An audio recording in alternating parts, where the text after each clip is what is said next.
ఏంటి అసలు పవన్ కళ్యాణ్ మీద మీ అభిప్రాయం ఏంటి? ఆయన కూడా మంచి ఇదున్న నాయకుడు అండి, బాగుంటుంది. ఆయన కూడా భవిష్యత్తులో ముఖ్యమంత్రి అవుతాడు, ఆయన కూడా అవ్వాలనే కోరుకున్నాం. మాట్లాడదాం దాని గురించి. ప్రస్తుతం ఉప ముఖ్యమంత్రి ఎలా ఉంది ఆయన పనితీరు? ఆయనది సూపర్ బ్రహ్మాండంగా ఉంది. అనుకూలంగా మొత్తం బాబు గారికి ఆయనకి ఒక అవగాహన కుదిరింది, చక్కగా చేస్తున్నారు. ఎలాంటి మార్పులు చూసారు ఆయన ఉప ముఖ్యమంత్రి అయ్యాక మన రాష్ట్రంలో? మన పంచాయతీలు చాలా బాగున్నాయండి, రోడ్లు బాగున్నాయి, పంచాయతీకి నిధులు ఇచ్చారు. అప్పుడు అదివరకు పంచాయతీకి నిధులు ఏడున్నాయి, నిధులు లేవు కదా, గత ప్రభుత్వం హయాంలో నిధులు లేవు. ఇప్పుడు పంచాయతీలో ప్రెసిడెంట్లు కానివ్వండి, కార్యదర్శులు కానీ సూపర్ బ్రహ్మాండంగా చేస్తున్నారు. ఏ విధంగా ఆయన కష్టపడుతున్నారు ప్రజల కోసం అంటే?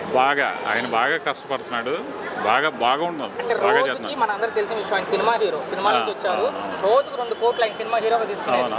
ఆ వదులుకొని రాజకీయాల్లోకి ఏదో ప్రజలకు చేద్దాం వచ్చారు, కానీ ఆయన డబ్బుల కోసమే వచ్చారంటారు ఇప్పటికీ కొంతమంది. లేదు, ఆయన ప్రజాక్షేమం కోసమే వచ్చాడు. ఆయన రాజకీయాల్లోకి వచ్చింది ప్రజాక్షేమం కోసమే వచ్చాడు. అది చేస్తున్నాడు, ఇది చేస్తున్నాడు, అన్ని చూసుకున్నాడు. తిట్టే వాళ్ళకి ఏం చెప్తారు సార్ పర్సనల్ గా, ఆయన వ్యక్తిగతంగా తిట్టేవాళ్ళు? అది తప్పు పని, తిట్టకూడదు ఆయన్ని. మనకు ప్రజలకి సేవ చేస్తాకు వచ్చినాయని మనం తిట్టకూడదు. మీరెందుకు కోరుకుంటున్నారు ఆయన ముఖ్యమంత్రి కావాలి అని రాష్ట్రానికి? ఆయన ఆలోచన అదే కదా, చేద్దామని. ఆయన కూడా ఆయనకు ఇదిగో ఇవ్వాలి కదా, ఆయనకి అవకాశం ఇవ్వాలని అనుకోవాలి మనం కూడా. ముఖ్యమంత్రిగా రాష్ట్రాన్ని నడిపించేంత శక్తి పవన్ దగ్గర ఉందని మీరు నమ్ముతున్నారా?